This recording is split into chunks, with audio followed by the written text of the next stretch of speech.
This is the top 10 worst fighters in MMA. Number 10. Bob Sapp. Once feared for his huge size and ability to overpower his opponents, Bob Sapp is now one of the biggest jokes in MMA. He has lost his last 12 fights in a row, mostly by tapping out to strikes. He has been criticized for throwing fights and clearly has mental issues. If we're going to have a normal conversation, I'm happy to have it, but I'm not here to have a silly one where you're making voices. Oh my goodness, what's going on? If you never liked him, never put him on the show, that's what you're saying, and what you're saying it on your show. What? Huh? I'm confused. No, I'm not, but I'm sure of it. Yes, Ian. Yes, I'm sure. Now I get it, and I hope, Bob, that you get the help. You're insane, right Bob. Now. Bob, you've lost your mind. Number 9. Sean Salmon. Wow, no style points on that one, Sean. Sean Salmon was 9-1 when he first came to the UFC.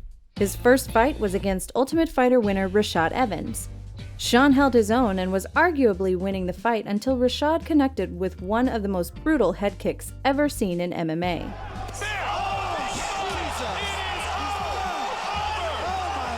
Sean went on a decline after the loss and has lost his last 12 fights in a row.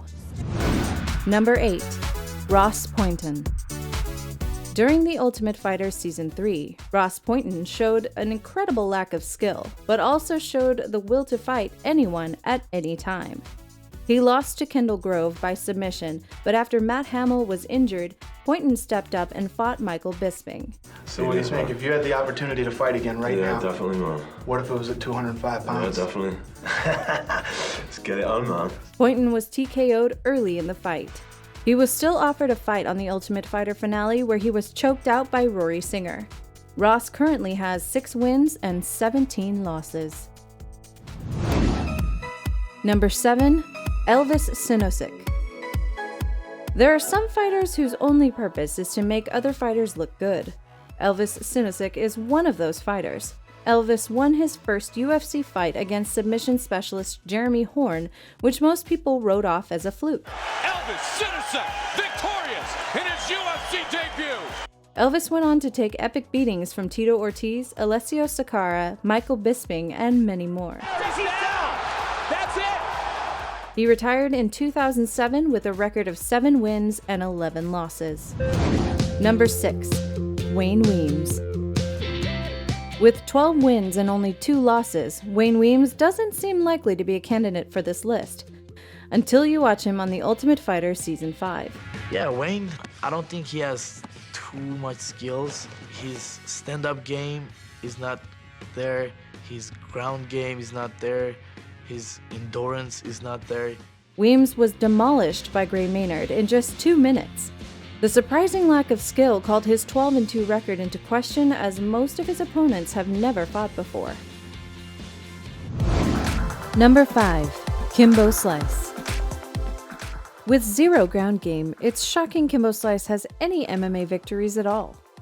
Most of his early wins are suspected to be fixed fights, but that didn't stop the UFC from signing him to be on The Ultimate Fighter. Kimbo was easily beaten by French fry expert Roy Nelson via TKO. Kimbo also fought on The Ultimate Fighter Season 10 finale in a horrible showing against Houston Alexander. Kimbo gassed early and did almost nothing the entire fight. This is just getting weird now. This is like over a minute of just spinning around in a circle. But strangely enough was still awarded the decision win. Kimbo went on to lose his next fight against Matt Mitrione and was cut from the UFC. Number 4. Giant Silva. At 7 feet 2 inches tall, it's hard to believe how bad Giant Silva is at fighting. But you have to feel bad for him because he doesn't seem to want to fight and always takes a brutal beating. And it is over, just like that. Silva lost 6 of his 7 fights in Pride and retired in 2006 with the win over Akebono. Number 3. Jason Thacker. While training out of an abandoned garage in Canada, Jason Thacker received a call from the UFC with an offer to be on the very first season of The Ultimate Fighter. You've struggled technically and physically since day one. You've almost become like a mascot for our team. Thacker took on fellow castmate Krys and was quickly TKO'd in the first round. Thacker showed no evidence of a ground game or striking experience and hasn't fought since the loss in 2005. Number 2, Sean Gannon. Sean Gannon's claim to fame was a win over KIMBO-SLICE during a street fight around 2003. The UFC noticed his terrible striking and cardio and decided to sign him to fight against Brandon Lee Hinkle at UFC 55.